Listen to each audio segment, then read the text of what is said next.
오늘 말씀인 느헤미야 6장은 성벽 재건을 방해하기 위해 내부와 외부의 세력이 결탁하여 느헤미야를 위협하는 내용으로 시작을 합니다. 그러나 이러한 방해에도 불구하고 결국에는 성벽이 52일 만에 재건이 되고 방해자들조차 하나님의 일하심을 인정할 수밖에 없는 결과가 되었기에 방해 세력들은 오히려 두려워하고 낙담을 하게 됩니다. 하나님의 일하심, 하나님의 약속은 어떤 방해에도 불구하고 이루어지는 것을 보여주고 있습니다. 성벽이 다 연결되었고 문짝은 닳지 못한 때에 방해자들이 느헤미야를 오노 평지의 한 촌에서 서로 만나자고 제안을 합니다. 만나서 문제를 해결하자는 식으로 편지를 보냈습니다만 느헤미야는 그들의 속셈을 알았습니다. 그들은 느헤미야를 해치려고 한 것입니다.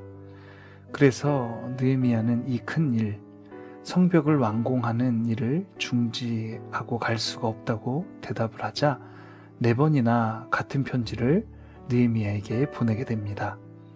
하지만 느헤미야는 이 4번이나 같은 말로 모두 거절을 하게 됩니다.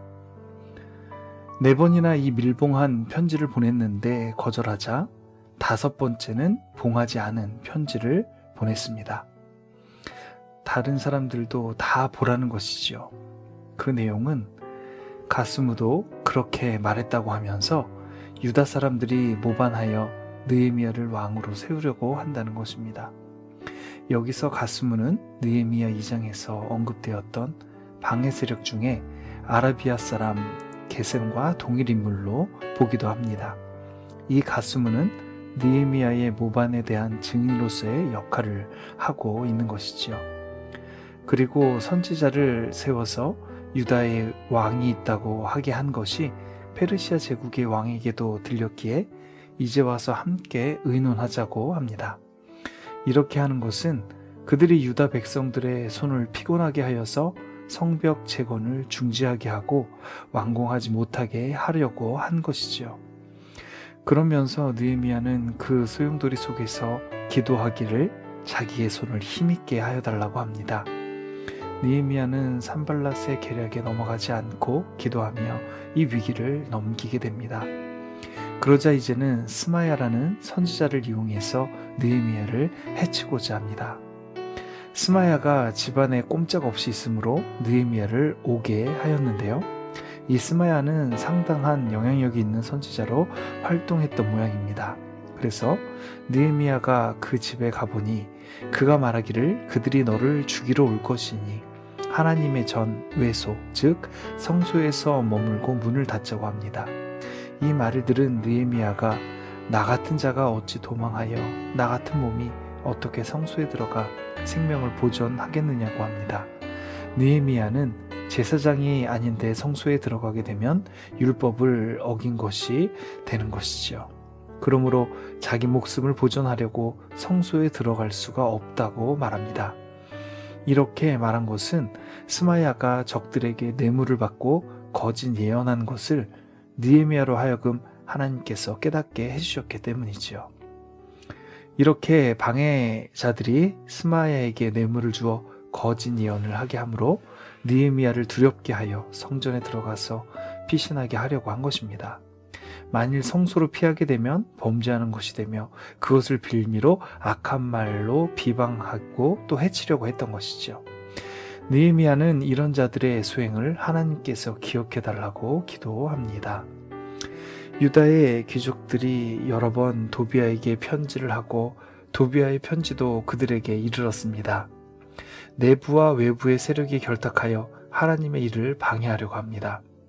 도비아는 유다 귀족의 사이가 되었고 도비아의 아들 여호하난도 베레가의 아들 무술람의 딸을 아내로 맞이하였습니다. 에스라가 이방인과 결혼한 것에 대하여 쫓아내는 그런 개혁을 하였습니다만 수십 년간의 그런 시간이 지나면서 유다의 귀족들이 이방인과 결혼을 하여 사돈관계를 맺은 것이죠. 그뿐 아니라 유다의 귀족들 중에 도비아의 선행을 느헤미야에게 말하고 또 느헤미야의 말을 도비아에게 전한 것입니다. 이처럼 내부와 외부의 방해 세력에도 불구하고 하나님께서 느헤미야로 하여금 감동을 주셔서 이 성벽 재건의 모든 일들이 마무리가 되게 됩니다. 15절 16절에서 이렇게 말씀하고 있습니다.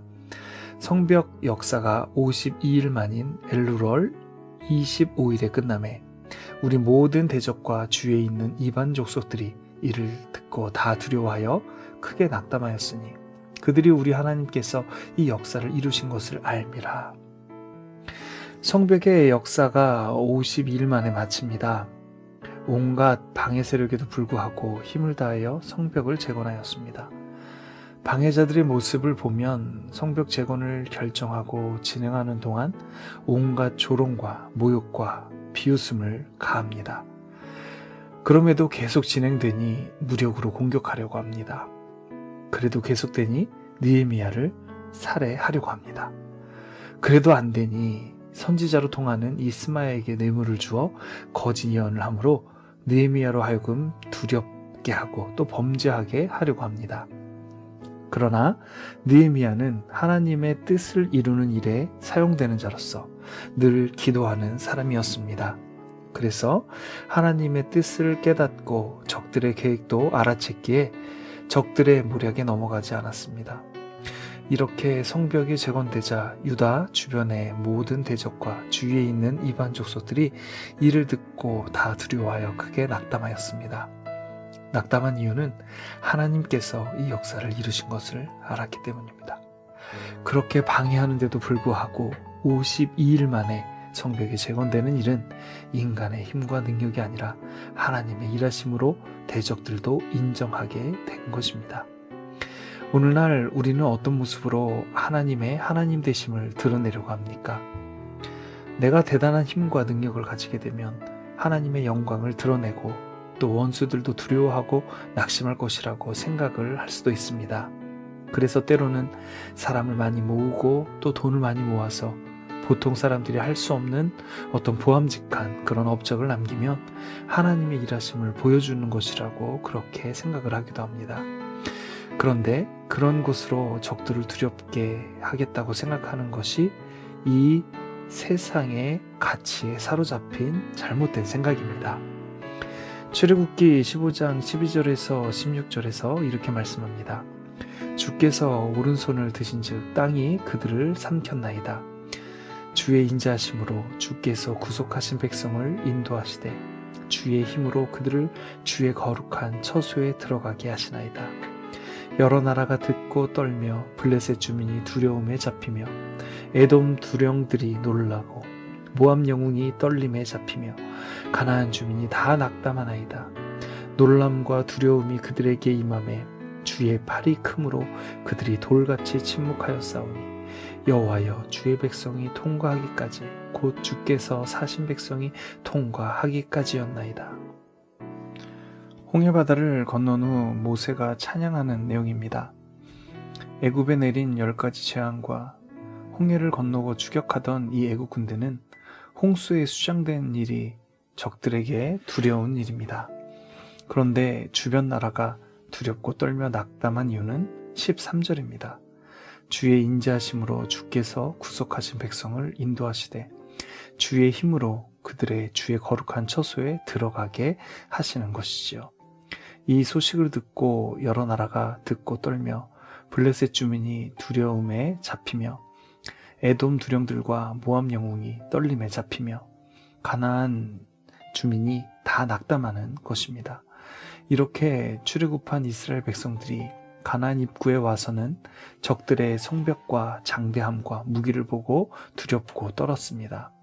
이들은 하나님의 일하심과 그 언약의 신실함을 믿지 못하였기에 약속의 땅에 들어가지 못합니다. 그러나 하나님의 약속은 영원하시기에 그들의 후손들로 하여금 약속의 땅에 들어가게 하십니다. 출애굽기 15장 17절 18절에 이렇게 말씀합니다. 주께서 백성을 인도하사 그들을 주의 기업의 산에 심으시리이다. 여호와여 이는 주의 초소를 삼으시려고 예비하신 것이라. 주여 이것이 주의 손으로 세우신 성소로소이다. 여호와께서 영원 무궁하도록 다스리시도다 하였더라. 이런 찬양을 대적들이 들으면 두려워하고 낙담하게 됩니다. 그러므로 우리의 힘과 능력을 과시하는 것은 적들이 두려워하지 않습니다. 주님의 일을 주님이 이루어 가시는 것을 보고 적들이 두려워합니다.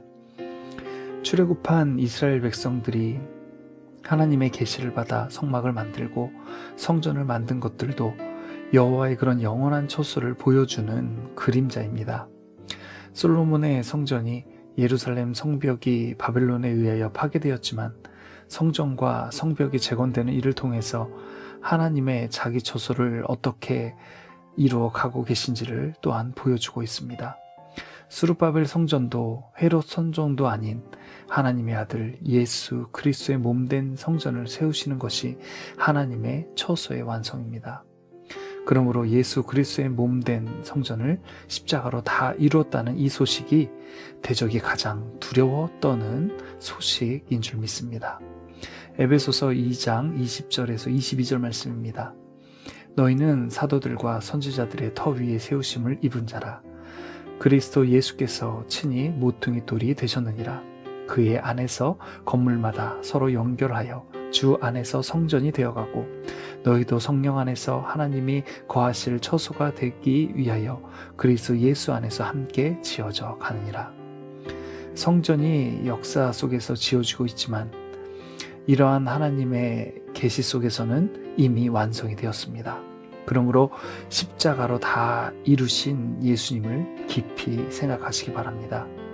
그러면 대적들이 두려워하고 낙담하게 됩니다. 우리 주님께서 이미 십자가로 승리하셨습니다. 믿음의 길을 걸어가는 우리의 인생에 많은 방해 세력들이 존재합니다. 때로는 나 자신의 욕심과 이기심이라는 죄성이 가장 큰 적이 되기도 합니다. 그렇게 우리를 넘어뜨리려고 하는 안팎의 위협 속에서 우리는 느헤미야처럼 기도의 손과 무릎을 더욱 강하게 해야 합니다. 하나님께 지혜를 구하고 주님의 인도하심에 따라 믿음의 길을 끝까지 걸어갈 때 하나님의 영광을 보게 됩니다. 이미 약속의 말씀을 통하여 예수 그리스도를 통하여 성령을 통하여 우리를 승리의 길로 인도하십니다. 우리가 걸어가는 이 믿음의 삶을 통해서 많은 이들이 하나님의 하나님 되심이 드러날 수 있게 되기를 소원합니다.